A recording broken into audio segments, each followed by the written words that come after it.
आज कुछ और पॉइंट सीख लेते हैं। देखो जैसे ये ना relation between angular momentum, rotation, kinetic energy. You know that L is equal to I omega है, और rotation kinetic energy half I omega square है।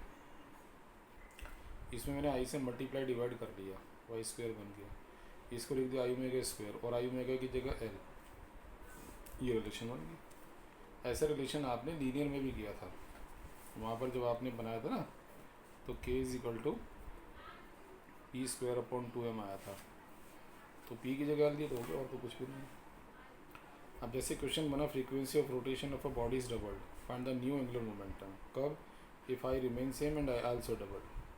ठीक है, फ्रीक्वेंसी डबल कर रहे हैं ना, तो फ्रीक्वेंसी को डबल करने से एंगुलर मोमेंटम पे क्या फ़र्क पड़ेगा। तो देखो ये है, जो न्यू टू है ट्वाइस न्यू वन है, omega two is equal to 2 pi nu two की जगह लिख दिया। एक टू को अलग कर दो, 2 पाई न्यू वन की जगह तो ओमेगा 1/2। ठीक है, ये कर लिया आपने। अब फर्स्ट केस है I two is equal to I one, तो L two is equal to I two omega two. I two तो आई वन के इक्वल है, क्वेश्चन में गिवन है, और ओमेगा टू की जगह 2 ओमेगा वन। 2 अलग कर दो, I one omega one L one, तो L two is equal to twice of L one. और I two is equal to 2 I one हुआ अगर सेकेंड केस, तो I two omega two, I two की जगह 2 आई वन, और omega two की जगह 2 ओमेगा वन, तो 2 जब 4 अलग कर दो, I one omega one L one. ऐसी ही क्वेश्चन है, find the angular moment of body kinetic energy is half end moment of inertia 4 times, यानी K2 K1/2 है और I2 4I1 है, L2 निकालना है। तो you know that K2 is equal to L2 square upon 2I2 है। L2 की जगह मैंने K2 की जगह K1/2 लिख दिया, L2 अपनी जगह 2 और I2 की जगह 4I1। इससे L2 स्क्वायर निकाल लिया, समझ रहे हो, 4K1I1 हो गया। इसको 2 इंटू 2K1I1 कर दिया।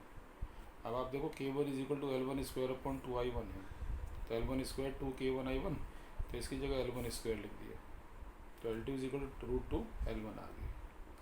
अब एक क्वेश्चन इसने फिर बोला, two identical solid cylinder are at the top of the inclined plane, start moving from rest, one slides without rolling, यानी एक तो ऐसे चल रहा स्लाइड, सीधा सीधा स्लाइड कर रहा, and other rolls without sliding, यानी ये स्लाइड नहीं कर रहा है, रोल कर रहा है ऐसे।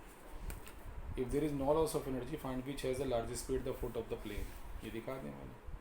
अब मान ली इसकी स्पीड v1 है, तो हम कहेंगे mgh is equal to half mv1 square. ये वही है टोटल एनर्जी, टोटल एनर्जी। इस टोटल में काइनेटिक जीरो कर रखी है मैंने, और यहाँ वाले टोटल में पोटेंशियल जीरो कर रखी है, तो ये v1 आ गई स्पीड। सेकंड के लिए प्रोसेस सेम रहेगा, लेकिन एनर्जी दो आएंगी, है ये काइनेटिक ही, लेकिन रोटेशन भी आएगी, ट्रांसलेटरी भी आएगी। इसको तो ऐसे रहने दिया मैंने, आई की जगह हाफ एम आर स्क्वायर, और ओमेगा की जगह v square upon R square, 2 लिख दिया, वो तो ठीक है।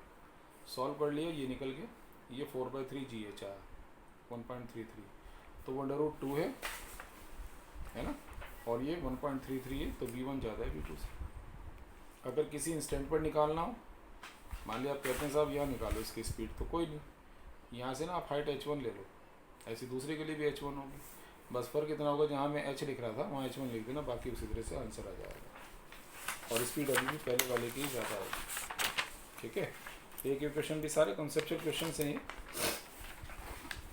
और uniform circular disc is of radius r is rolling on the horizontal surface, find the tangential speed. Tangential का मतलब आप समझते हैं लीनियर स्पीड, यानी at the upper most point, at the centre of the mass, and at the lower most point, या कहते हैं at the point of contact with surface. अब देखो जैसे ये है, अपर मोस्ट पॉइंट ये रहा, सेंटर ऑफ मास ये रहा, लोअर मोस्ट पॉइंट ये रहा। अब आपको मालूम है रोलिंग में 2 तरह के मोशन होते हैं, translatory as well as rotational. तो tangential speed of this point will be the resultant of the speed due to both motion, है ना, जो रोटेशन की वजह से स्पीड बनेगी, और जो क्या कहना चाहिए ट्रांसलेटरी की वजह से बनेगी, उन दोनों का वेक्टर सम होगा। अब मान लिया हम रोटेशन कंसीडर करें, तो रोटेशन में देखो ये पॉइंट तो आगे को मूव करेगा, ऐसे है ना इसकी टेंडेंसी, ये ऐसे जाएगा, बट सेंटर ऑफ मास अपनी जगह रहेगा। बॉडी अपनी जगह पर रहकर अगर घूमती है तो सेंटर तो वहीं रहेगा ना। हाँ, ये वाला जो पार्टिकल होगा ये घूमते घूमते नीचे आएगा, नीचे वाला ऊपर जाएगा, ये बनेगा, तो ये आगे की तरफ है, पीछे। ट्रांसलेटरी में क्या होगा, जैसे ऑब्जेक्ट है यहाँ चला गया, यहाँ चला गया, यहाँ चला गया, तो देखो टॉप मोस्ट, सेंटर और ये तीनों एक ही स्पीड से आगे बढ़ रहे हैं, बी और एक ही डायरेक्शन में जा रहे हैं। ये केवल ट्रांसलेटरी का रिजल्ट है, ये रोटेशन का है। अब आप सोचो कि रोटेशन की वजह से स्पाइन की स्पीड a बनी, बी, और ट्रांसलेटरी की वजह से वी बनी, तो ऑब्वियस है जब दोनों मोशन मिलकर चलेंगे यानी रोलिंग होगी तो रोलिंग वेव्स की जो नेट स्पीड होगी वो 2v आ जाएगी। ठीक है ना। रोटेशन में पॉइंट चल नहीं रहा था, ट्रांसलेटरी में चल रहा है, तो 0+v यानी कि v हो जाएगी रोलिंग में। रोटेशन में ये v इस तरह से है, ट्रांसलेटरी में v इस तरह से है। जब रोलिंग होगी यानी दोनों मोशन एक साथ होंगे तो उसकी स्पीड -v+v 0 हो जाएगी। ठीक है। कंजर्वेशन ऑफ एंगुलर मोमेंटम, जैसे आपने लीनियर मोमेंटम पढ़ा था कि अगर किसी सिस्टम पर एक्सटर्नल फोर्स 0 हो, ऐसे सिस्टम को आप नाम करते थे आइसोलेटेड सिस्टम, तो उसका जो लीनियर मोमेंटम है कांस्टेंट होता था, यानी Pf = pi, मैग्नीट्यूड भी और उसकी डायरेक्शन भी, तभी एरो बना। यहाँ स्टेटमेंट चेंज करेंगे, इफ़ नो एक्सटर्नल फोर्स की जगह torque is acting on a body then angular momentum the body remains conserve, यानी इफ टॉ एक्सटर्नल 0 है तो एल कांस्टेंट है।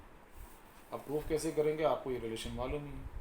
अब इसे 0 करोगे तो dl/dt 0 आएगा, और अगर किसी का डिफरेंशियल 0 तो यानी एल क्या है, कांस्टेंट है। या आप कह सकते हैं LF = Li है, या आप कह सकते हैं I2 ω2 = I1 ω1, और या आप कह सकते हैं I2 ω कांस्टेंट है। एक ही बात है।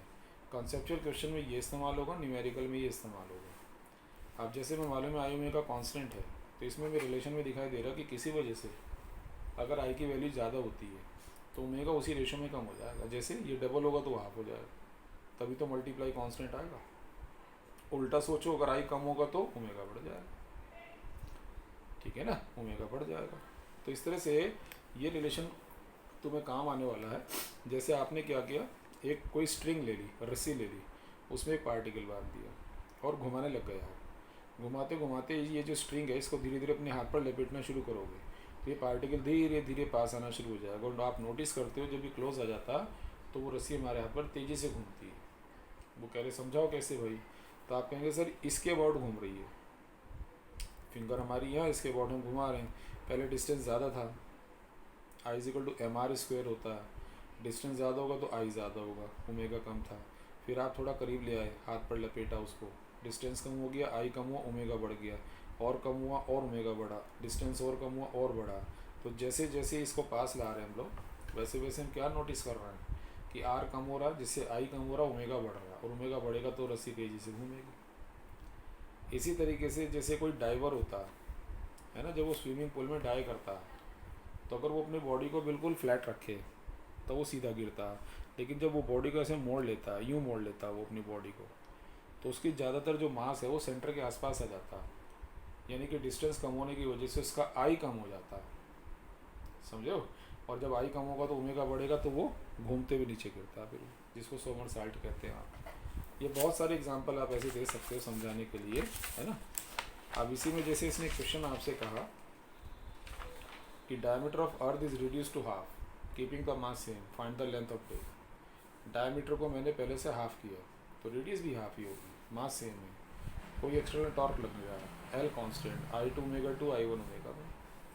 अब अर्थ के लिए I जो होगा 2/5 mr², m सेम रखना r2², ओमेगा की जगह 2π/T2, ऐसे ये लिखा। सॉल्व करके ये आगे रिलेशन, R2 की जगह R1/2 दिया ना उसने, और T1 की जगह 24 आवर्स।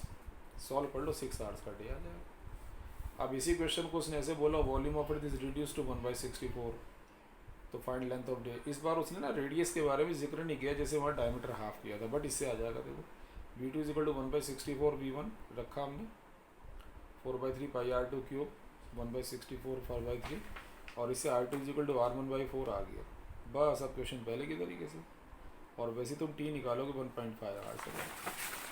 अभी जो क्वेश्चन में सिखा रहा था देखो उस पर बेस ये भी है, a circular disc is rotating about an axis at a rate of 1200 rpm, a piece of 40 gram is attached to it at a distance of 10 centimeter from axis, now it rotates with 900 rpm, moment of inertia निकालना।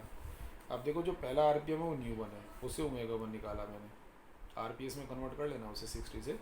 दूसरा न्यू2 है, उससे ω2 निकाला। ठीक है। Moment of inertia of disc I, इसका formula ½ mr², मत लिख देना क्योंकि ना तो मास मालूम है डिस्क का, ना R मालूम है। इसकी वैल्यू तो बिना फार्मूले के निकलेगी ना, I2 ω2 I1 ω1। I2 ω2 में I2 क्या होगा, डिस्क का प्लस वो जो मास अटैच किया इंटू ω2, और I1 में शुरू में तो केवल डिस्क थी, I लिखेंगे इंटू ω। समझे ना, ये डिस्क का मोमेंट ऑफ इनर्शिया है प्लस जो मास अटैच किया। I तो ऐसे ही रहा, मास 40 ग्राम है, डिस्टेंस 10 सेंटीमीटर है, मैंने बदला नहीं इसको, कारण ओमेगा की यूनिट ओमेगा से कैंसिल हो जाएगी, तो आई की जो वैल्यू जिसमें रखोगे उसी यूनिट में आंसर आ जाएगा। ये 30-40 रखकर मैंने सॉल्व किया, तो ये आपका आंसर आ गया 12,000 ग्राम सेंटीमीटर स्क्वायर, सीधा सा। इसे केजी मीटर स्क्वायर में कन्वर्ट कर दो, ग्राम की जगह -3 kg, सेंटीमीटर स्क्वायर की जगह -4 मीटर स्क्वायर, सॉल्व कर दिया आंसर।